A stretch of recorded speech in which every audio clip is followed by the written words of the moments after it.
Olá, pessoal! Voltamos! Por quê? Falamos de El Ninho, então temos que falar de Laninha. O que ocorre? A menina, o oposto do El Ninho. Você entende essa dinâmica? Vejamos então. Vamos recordar e aprofundar. Laninha, o que é? É um fenômeno contrário ao El Ninho.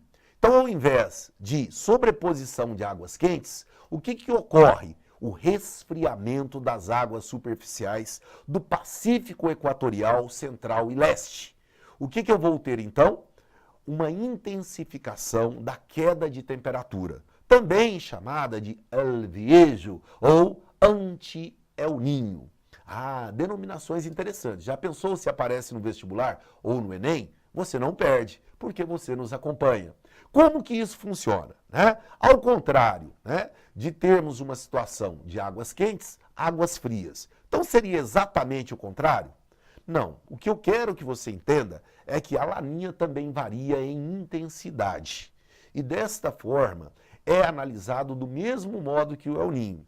O que os cientistas fazem? Observam um ciclo trimestral por um período de 5 ciclos. Isso dá o quê? Cerca de 18 meses.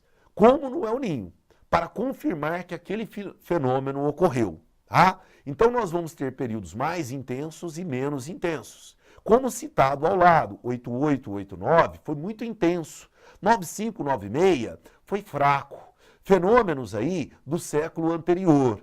Então o que é interessante você observar? A dinâmica desse processo. Vejamos na ilustração maior, que vamos explicar em detalhes. Observe primeiramente. Durante os episódios de Laninha, observa-se uma intensificação da circulação atmosférica. Normalmente, no Pacífico Equatorial. O que eu tenho então? A intensificação da célula Walker. Assim, nós vamos intensificar as características. O que eu tenho? Na região, grande movimento convectivo, muita chuva e a circulação permanece de ar seco. Lembra, essa é a célula Walker. O que eu vou ter ainda? Olha só, durante o período de dezembro, fevereiro, a Laninha, ela intensifica o processo nesta região, provocando mais chuvas ainda. Então entende-se que esse fenômeno ele é intensificado. De quê? De período de Laninha. Ao contrário do que ocorre no período de El Ninho. Então voltamos aqui agora para você entender por etapas. Olha só, o que eu tenho? Passo a passo para você acompanhar. Olha só, intensificação do fenômeno El Ninho. O que significa então? Intensificação do fenômeno Laninha. Você vai pensar nisso, ó. Intensificação de quê? Da célula Walker. O que eu vou ter então? Relembrando, o que é essa célula? É a dinâmica de circulação atmosférica à altura da faixa equatorial. O que seria o normal? Dezembro, fevereiro, condições normais. O que seria a condição da Laninha? Intensificação do fenômeno. Porque eu vou ter ainda mais chuvas, ok? Voltamos então. Olha só, o que eu queria que você analisasse? Queria que você entendesse que nesse fenômeno de Laninha, nós devemos estar sempre atentos para pensar, se eu sei as características do El Ninho, na Laninha eu vou inverter.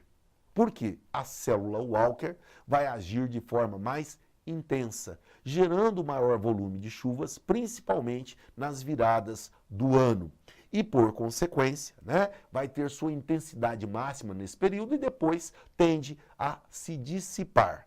O que é interessante lembrar também? Que ela apresenta uma maior variabilidade de impactos que o El Ninho, que apresenta um padrão mais consistente. Logo, a Laninha pode ser mais ou menos intensa com o passar dos anos. Não dá para se ter uma precisão. Logo, são fenômenos que são consideradas anomalias climáticas, onde ainda não se tem uma explicação científica comprovada da sua origem. Para guardar principais efeitos no Brasil, durante o verão, há a tendência de diminuir a chuva sobre a região sul e aumentar na parte nordeste do Brasil e no leste da Amazônia. Fenômenos interessantes que você, óbvio, acompanhou. Qual? Primeiro foi o El Ninho. Você ainda não viu? Assista a aula. E complemente com este vídeo da Laninha. Aguardo você até o nosso próximo encontro.